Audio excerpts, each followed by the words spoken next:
Thank you all for being here today. We're all here 20 years later, following the tragic events that happened on September 11th, 2001.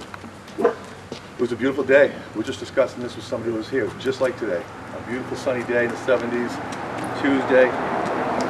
Everybody doing their normal thing, and then 4 planes were hijacked that day, and 2 in the Twin Towers, 1 in the Pentagon, and 1 in Shanksville, Pennsylvania, Flight 93.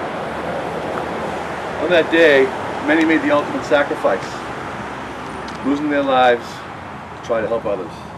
We had 343 firefighters who lost their lives that day, 71 law enforcement and Port Authority workers, 51 military personnel were killed at the Pentagon, and over 6,000 people were injured that day, and many of us scarred for life. All of the people that made that sacrifice, along with others, made the ultimate sacrifice that day. And it's estimated they saved over 14,000 people coming down from the towers. As the firefighters and police officers went up, everybody else came down, but there's 14,000 people today that are alive with the help of those first responders. In today's ceremony, it's going to be a brief ceremony. We're going to have a prayer done by Father Connolly from St. Louis, our chaplain, and also from St. Mary's. We welcome him. Jim Sixtog will also do the firefighter's prayer, and Kevin Bowers is going to speak on behalf of a local resident who passed away that day in the towers. So we're going to get started. We're going to just have it, it'll be quiet, and we're going to start with the bells.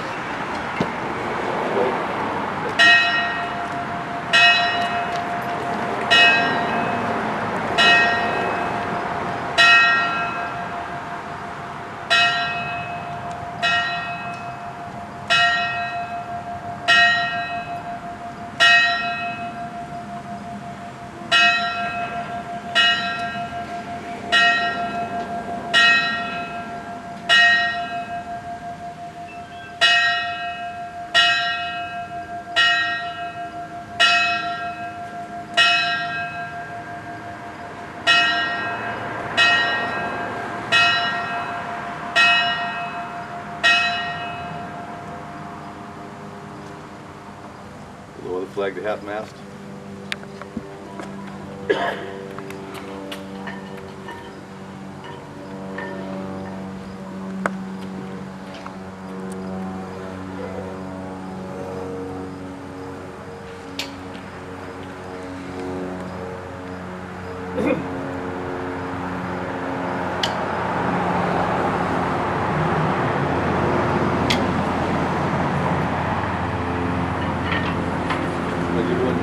Please have 1 minute of silence and prayer.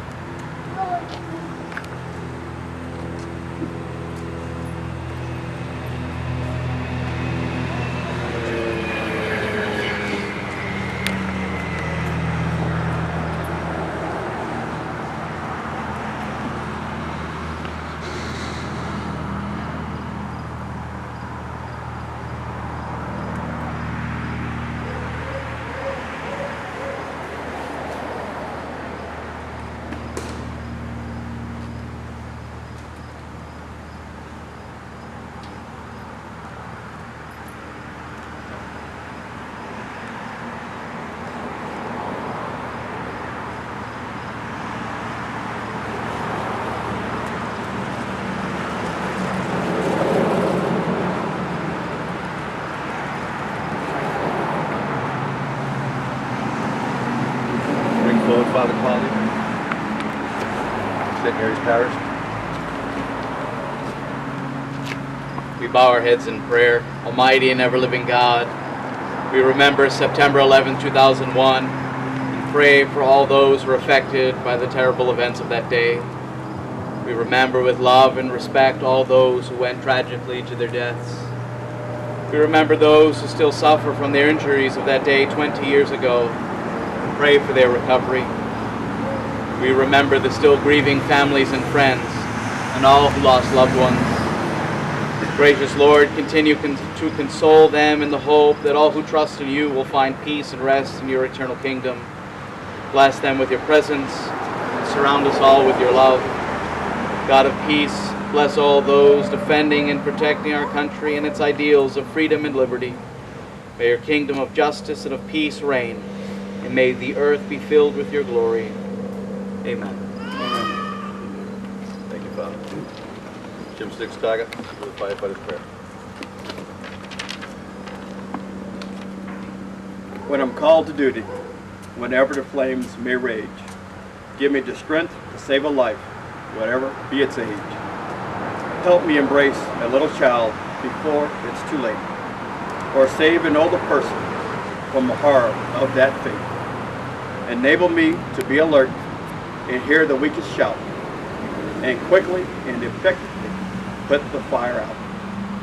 I want to fulfill my calling and to give my best in me, to guard every neighbor and protect his or her property, in accordance to God's will, and if I must answer death's call, bless with your protective hand my family, one and all.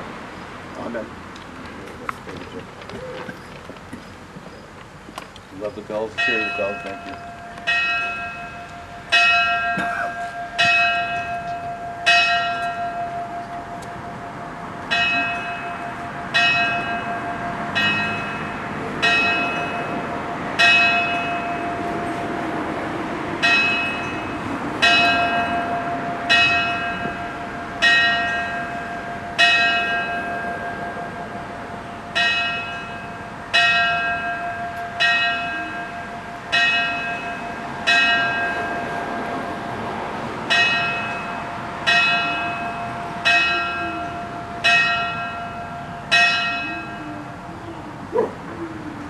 Raise the flag, please.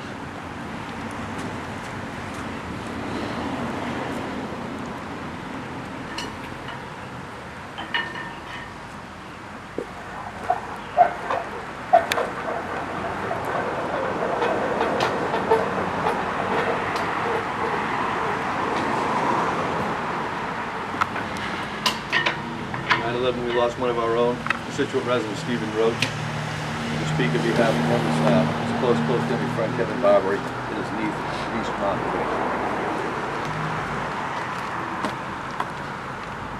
Hi everyone, good morning, thanks for being here. Before we start, I just wanted to comment, it was actually myself that was talking to Chief Murphy about how incredibly similar today is to that 9/11 in terms of it was just a beautiful day, a beautiful sunrise. And so there's some piece that we all get from that. Chief Murphy mentioned that, that day we lost one of our own. And many of you probably know the Roach family, like my family. We've been in Scituate since pretty much the mid-'60s. And we all grew up together. We all grew up, playing and skating and doing all the things that you do back then. And Stephen went way beyond where a lot of us went. He graduated from St. Anselm's, and Stephen, being who he was, went right to Wall Street and decided he was going to be the next Gordon Gekko. And unfortunately that day, Stephen was in the tower, and many people in the town know this, but he lost his life that day. And it's a day that will live with us forever, but when you have that type of personal connection, it's different. And one thing I remember mostly is the way the town rallied around, the Roach family. This is Stephen's niece, who also grew up in Scituate and still lives here today. And everybody gathered around the family and offered support. And I'd like to take a minute right now to also acknowledge that it really shouldn't be me standing here talking. It should be Stephen's brother, Rick. But unfortunately, Rick had a medical setback, and 2 weeks ago was med-flighted off the Cape to open heart surgery. He's home, resting comfortably, about a half a mile up the street right here, and he would be here if he could. But in looking back, it's those same prayers and that same comfort that the Roach family 20 years later once again needs again. And what makes this town special is that type of outpouring of support. I look around and I look at the firefighters, I look at law enforcement, and you think about that day and what happened, and the first responders, and like a lot of people, I was up early this morning watching everything, and I was just struck by the selflessness of the first responders. And we're lucky to live in a community where we have such a great team of people that are first responders, so I'd like to acknowledge that as well. And I'll just end by saying, there's a phrase that was popularized, which is never forget. And you see it everywhere when people talk about 9/11, and I think about it all the time. I'll never forget that day. I'll never forget leaving Scituate. I think Rick and I left the very next day. I'll never forget getting to Stephen's house in Verona, New Jersey, and seeing his wife and 3 children and going through what we all went through.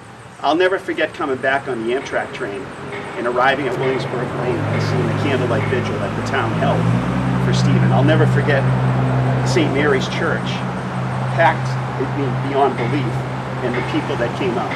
And since then, even though it's 20 years, everybody acknowledges it. If you know, no matter where you go in town, if you know the Roach family, especially this time of year, people will text or call and just say, hey, I'm thinking of you. So just, thank you to Chief Murphy for just calling me out of the blue the other day to say, hey, we're doing this. Would you like to say a few words? Because it means a lot, and it really means a lot to be part of the town. So, Martha, you want to say anything? Or? I just want to say thank you so much for remembering my uncle. It means so much to my dad that everyone is here, and I'm so excited to tell him about this to help with his recovery. We felt so lucky to have my uncle looking over him these past 2 weeks. Thank you. Thank you.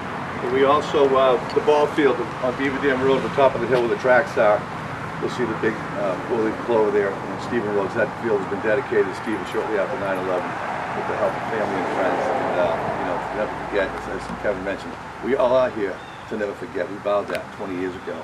So we've done this every year. We'll continue to do this.